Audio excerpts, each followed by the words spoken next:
Da mesma maneira que um comercial não entende que gestão de tempo pode ser dizer à pessoa que tem à frente: olha, você está-me a fazer perder o meu tempo, eu não tenho interesse em continuar a falar consigo. Acabou. Obrigado e adeus. Tal e qual. Eu fiz isso ainda recentemente, há umas semanas, até gravei um daily sobre isso, que ainda, eu creio que pus no ar a semana passada.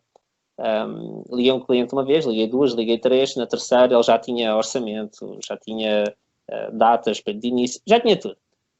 Entretanto, olha, quero, mas o preço, ligue-me para a semana. André, se não se importa, já tenho toda a informação para decidir, a decisão que vai tomar na semana que vem pode tomar esta semana. Então não vou querer. Ok. Feedback que tive dos meus clientes. Perdeste a venda. Eu não perdi a venda. Eu ganhei tempo, porque este cliente nunca ia fechar uma venda. Ora, aí está.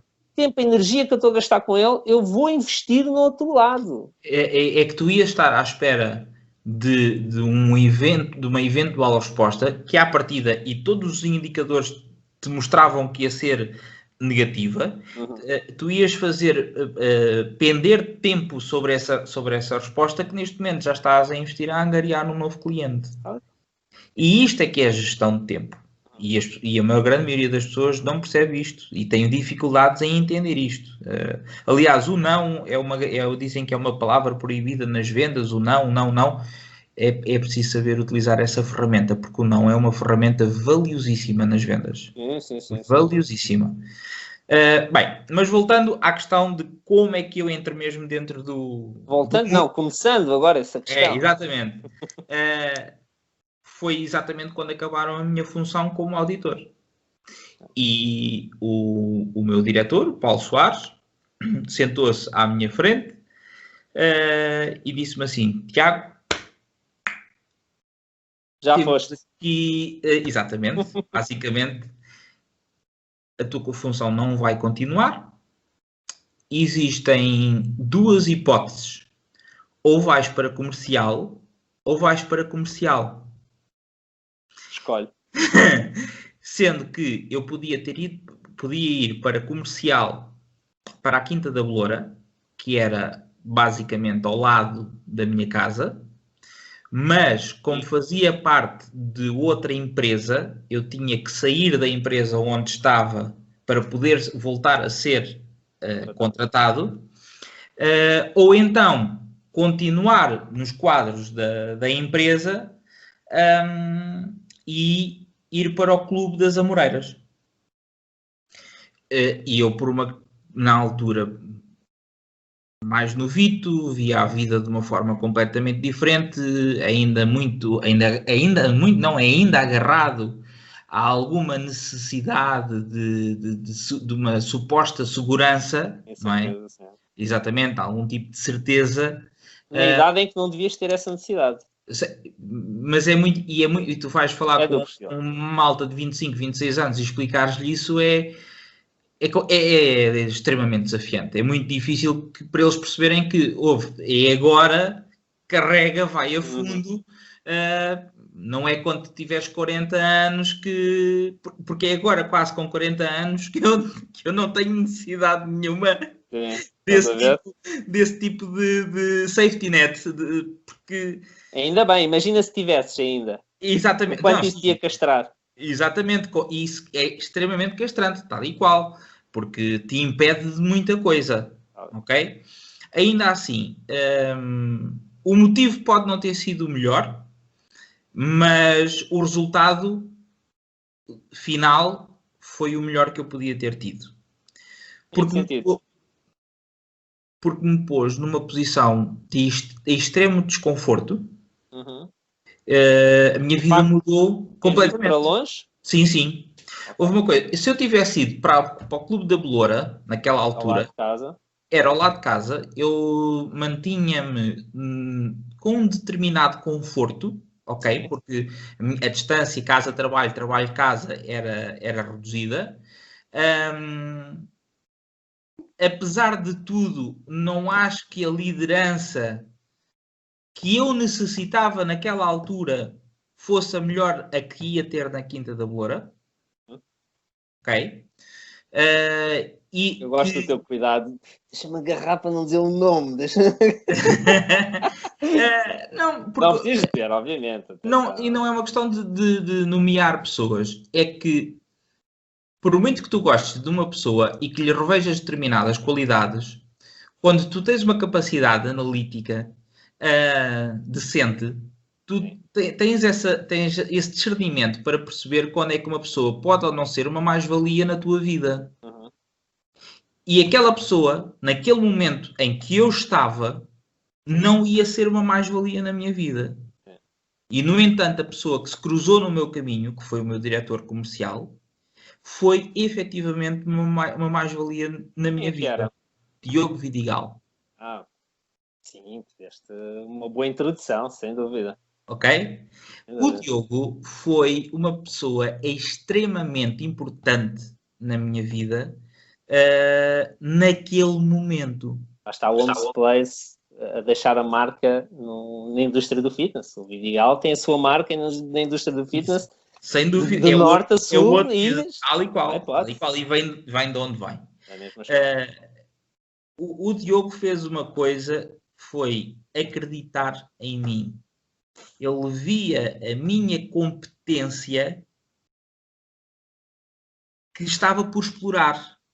Ou seja, ele olhou para mim e, tu tens isto tudo ao teu dispor, só não estás a usar como deve de ser. Importantíssimo. E foi a pessoa que, no momento certo, com as palavras certas, me converteu. Ok? O Diogo utilizou uma expressão que ficou comigo para sempre. Eu tinha não sei quantos anos de trabalho administrativo, tudo que era para mim mundo do trabalho, cada vez que agarrava no telefone, para falar ao telefone, endireitava as costas, puxava-me lá para trás e toda a formalidade do mundo. E isso criava um fosso entre mim e a pessoa gigantesco. E eu achava...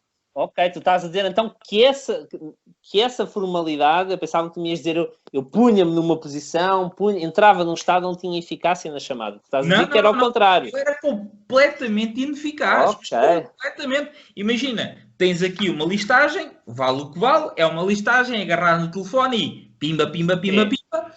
Estavas formatado ainda à parte administrativa e da auditoria. Ok. Completamente. Aquilo para mim era tipo, endireita às costas, peito para a frente, script à frente do computador e tac, tac, tac.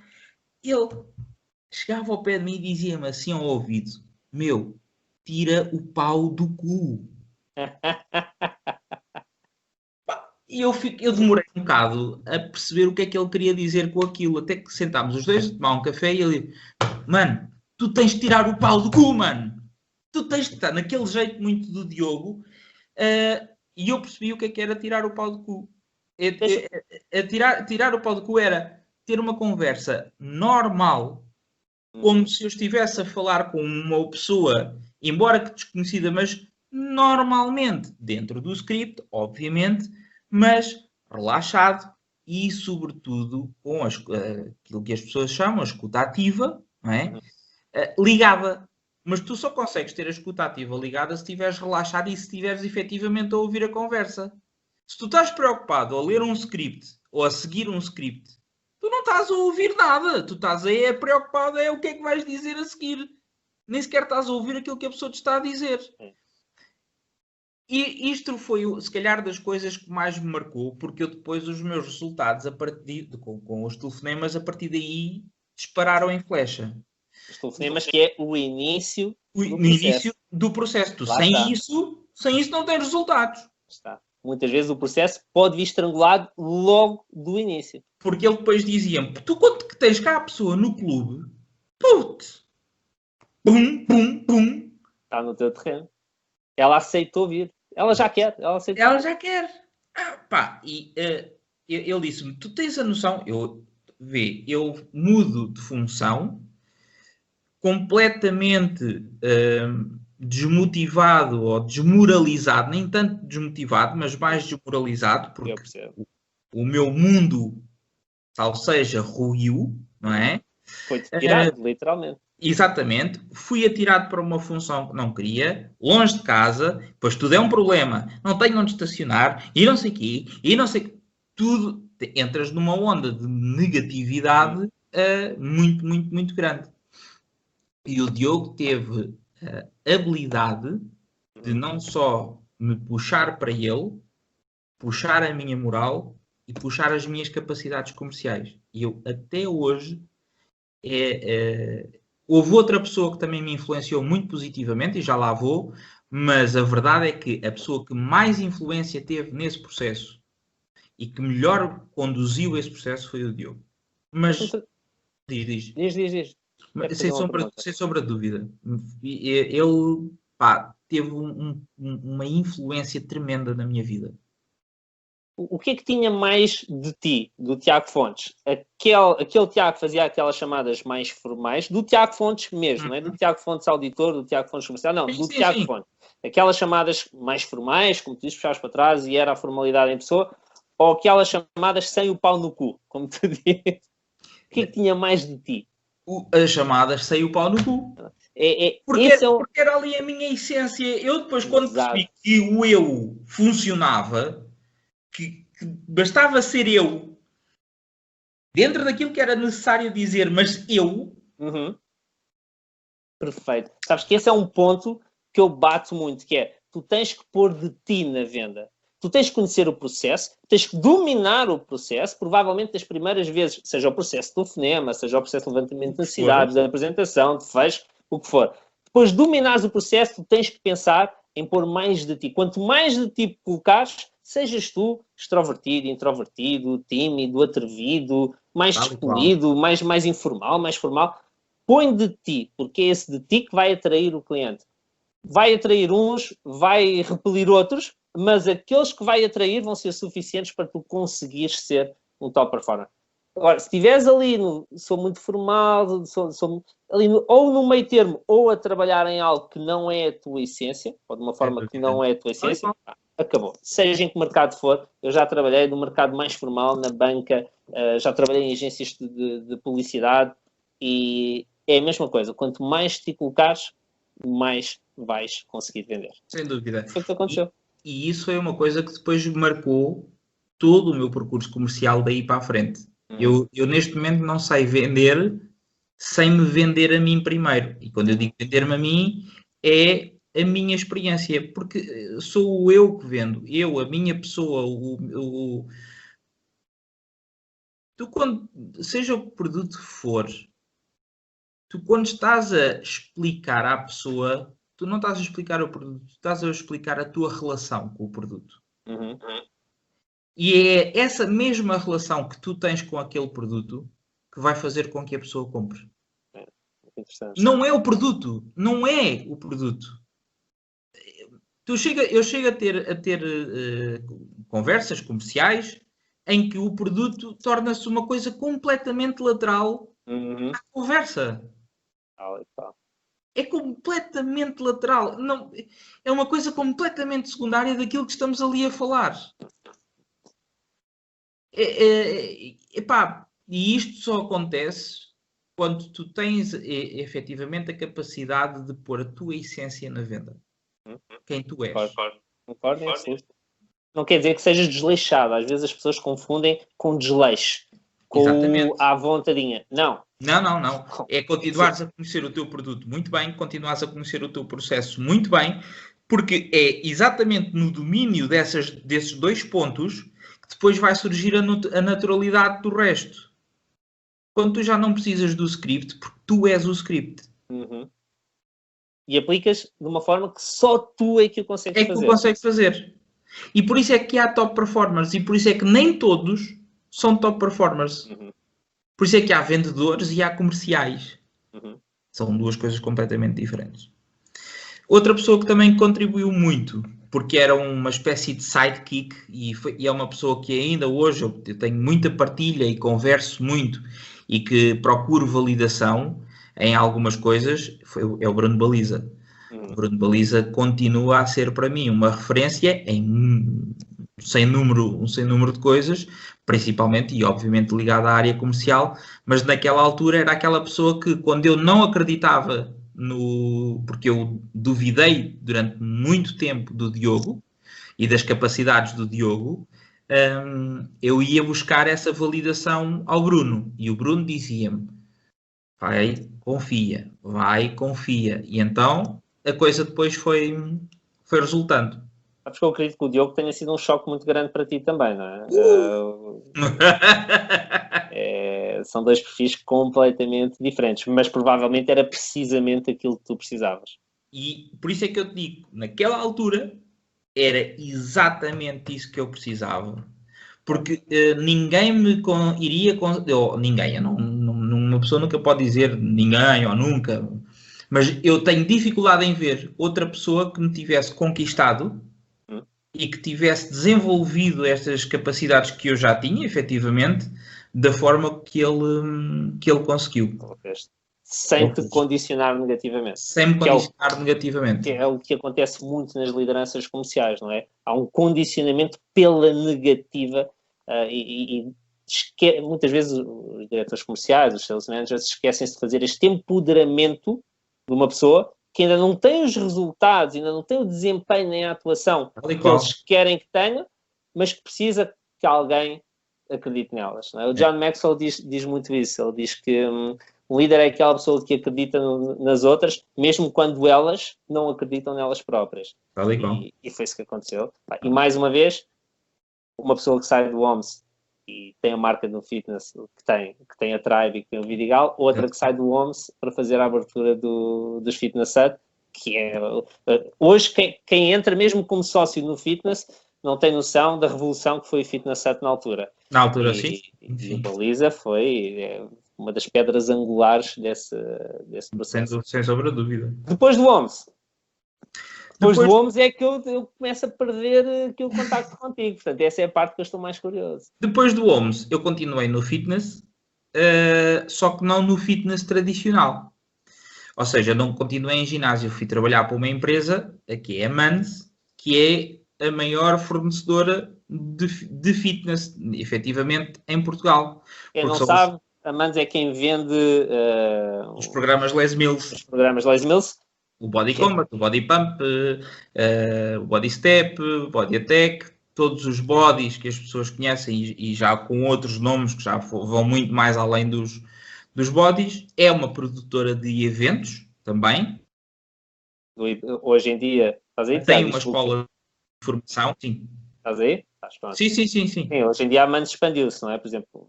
Sim, a Mans expandiu-se, tem uma produtora de eventos, que tem eventos de fitness, tem eventos de cultura pop japonesa, tem eventos à medida, corridas, é produtora de vinhos também, vinhos com muita categoria. Casta única, até onde sei. Exatamente, há uma casta em que são o único produtor no mundo. E tem uma escola de formação superior, pós-graduações, especializações, muitas delas na área do fitness, obviamente, mas não só. Onde é que te encaixaste nessa estrutura? Eu fui como gestor de clientes, comecei o meu trabalho como gestor de clientes, é um nome bonito para comercial.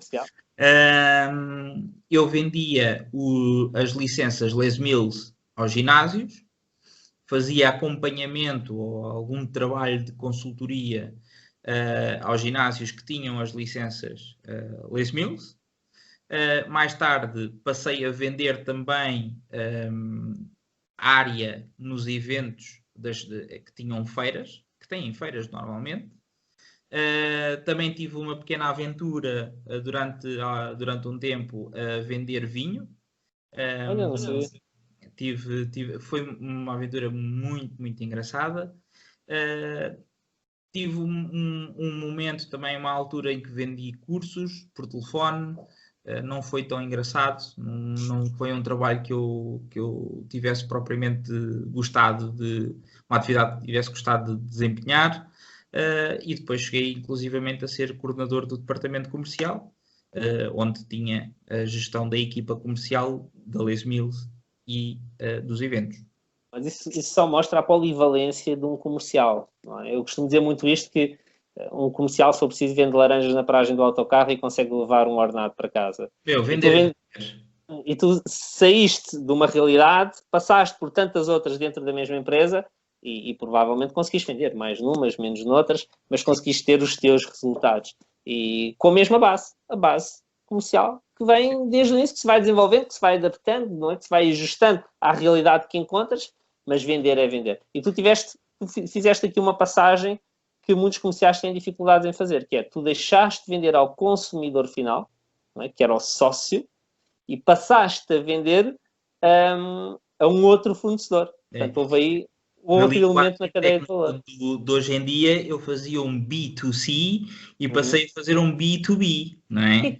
Que diferenças é que sentiste?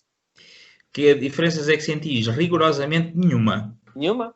Nenhuma. Eu senti a primeira vez que passei, aliás, eu no OMS recusava-me a trabalhar em empresas porque eu odiava trabalhar corporate. O ciclo de venda era maior, o processo de decisão era maior, era mais complexo, eu tinha menos influência, a emoção perdia-se quanto mais...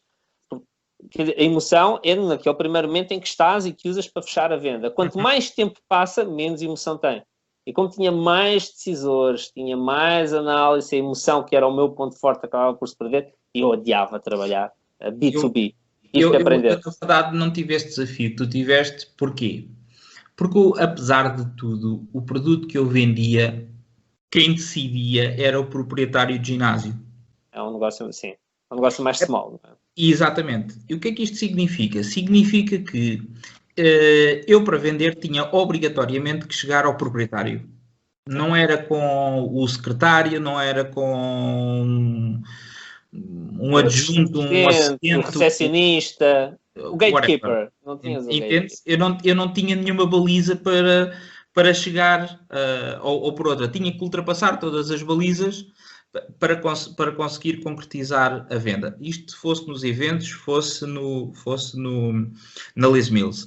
Era exatamente igual. E a venda continua sempre a ser uma questão de relação. Sim, sempre. Aliás, outra frase do John Maxwell, que eu adoro, aliás, o meu processo formativo enquanto formador começa com o John Maxwell, com a equipe na altura e com a Líder, no projeto Líder. Ele tem uma frase fantástica, ele diz que em igualdade de circunstâncias, as pessoas têm tendência a trabalhar com quem mais gostam. E quando não há igualdade de circunstâncias, é exatamente a mesma coisa. Tal e qual. Relação. Não é a relação, não há hipótese. E eu apostei sempre muito exatamente nisso, em construir relações muito sólidas com a minha carteira de clientes e eu durante o meu percurso da MAS, tive a oportunidade de começar numa determinada zona do país e corria o país inteiro. Eu trabalhei clientes do Algarve ao Minho e às Ilhas, a Madeira e Açores. Eu posso te dizer que quando trabalhei na MANS, hoje já não acontece porque entretanto abriram e fecharam muitos ginásios, mas eu na altura provavelmente conhecia 60% a 70% do mercado do fitness a nível nacional. Em termos de proprietários, eu conheci mesmo muita gente. E mantiveste os relacionamentos, não é? Porque eu sempre te vi como um networker, como uma pessoa que trabalha muito bem a sua rede de relacionamentos e de contactos. Não sei se consideras que isso é um ponto forte teu também. Eu considero que isso... Eu não vejo isso como um ponto forte. Eu vejo isso como uma ferramenta. Ok? Porque... é assim, até podem dizer, aquele gajo até está a fazer, é interesseiro porque mantém a relação porque tem interesse em. Não se trata de uma relação de interesse, trata-se de uma relação de ponto de contacto, porque a vida é um círculo e nós nunca sabemos quando é que estamos em cima, como é que estamos em baixo do círculo. E os contactos, de uma forma geral, ajudam-nos nesses processos, nos processos quando estamos em cima e quando estamos em baixo. Quando estamos em baixo, para nos darem algum tipo de alicerce, se nós os soubermos procurar e manter, para depois nos trazerem novamente para a parte de cima do círculo, não é? E quando estamos no topo, mantermos lá o máximo de tempo possível. portanto, eu vejo isso como uma ferramenta. Posso-te dizer que há pessoas com quem eu fiz mesmo amizade. Eram mesmo meus amigos. Amigos de ligar, de desejar Feliz Natal, Feliz Ano Novo, Feliz Aniversário. Meus amigos. E há outras pessoas que são contactos com que mantenho, que estão presentes de uma forma... Hoje em dia as redes sociais, obviamente, permitem-nos, facilitam-nos imenso manter esse tipo de relação. Mas, por exemplo, no Homes Place também, trabalhei lá durante 5 anos e meio e há pessoas com quem eu fiz amizades profundas, amizades de uma vida. E outras pessoas com quem mantenho uma relação cordial, sei quem é... Estás a perceber o que eu quero dizer? Estou e admiro imenso esse teu discernimento. Porque, acho que é importante manteres esses contactos, porque tu não sabes quando é que essa pessoa vai precisar de ti ou quando é que tu vais precisar dessa pessoa. E acho que se deve mostrar disponibilidade para as duas coisas. Ou seja, quando essa pessoa te procura e tu seres disponível e não estares com a língua afiada, só me vieste procurar porque precisas de ajuda. Não. O que é que precisas? Em que é que eu posso ajudar? E é genuíno, é autêntico. Percebes? Há muito poucas pessoas na minha vida, também há pessoas que eu detesto e que não consigo tolerar e suportar. Afinal és humano. Sim, exatamente. Houve pessoas que se cruzaram no meu caminho que hoje em dia, se eu vir à frente, prefiro mudar de passeio do que ter que me cruzar com aquela pessoa na rua. Eu diria ao contrário, no teu lugar. Eu diria que se hoje vir na passadeira, acelere. Por isso é que eu admiro essa tua capacidade. No entanto, as outras em que isso não aconteceu, se elas me procurarem a mim, eu estarei sempre disponível, sempre de porta aberta para poder ajudar naquilo que eu puder, da mesma maneira que, se isso acontecer comigo, eu espero o mesmo do outro lado. Pode ser uma má gestão de expectativas da minha parte, não interessa, mas eu quero estar de consciência bem comigo. Contigo. Ok? Sim. Perfeitamente. Onde é que íamos antes desta questão do relacionamento? Estávamos a falar que era um dos teus pontos fortes, a questão da network. Que fizeste a transição B2C para B2B, conhecias Portugal, les a les, donos de ginásios, e vendeste uma série de coisas na Manso. Quanto tempo ficaste na Manso? 6 anos e meio. 6 anos e meio é dose também. E saíste da Manso porque? Olha, saí da Manso por duas razões, essencialmente. Havia uma relação interna. Uma relação interna. Uma relação interna com um colega de trabalho que me estava como é que eu vou pôr isto? Não é uma questão de ser politicamente correto, mas é uma forma de dizer corretamente aquilo que se passava. Era uma relação com um colega de trabalho que me deixava desconfortável e que não era equilibrada, ok? Em que tu dás e não recebes de volta. E em todas as relações, sejam elas profissionais, pessoais, não interessa, eu acredito que tem que haver essa dualidade, esse equilíbrio. Isso levou-me, esse desequilíbrio nessa relação levou-me a ir ao mercado procurar outras oportunidades. Proativamente. Sim. Mas tu que foste ao mercado, não foi o mercado que procurou neste caso. Eu disponibilizei-me. Vamos pôr assim. Tipo, comecei a lançar, e tu sabes como é que funciona este mercado, eu lancei que estava disponível. Em pouco tempo as coisas começaram a aparecer, não é? É um mercado rápido. É um mercado rápido, exatamente. A partir do momento em que tu dizes que estás disponível a aceitar outros projetos ou outras situações profissionais, quem está à procura vai falar contigo, não é? Surgiu um convite.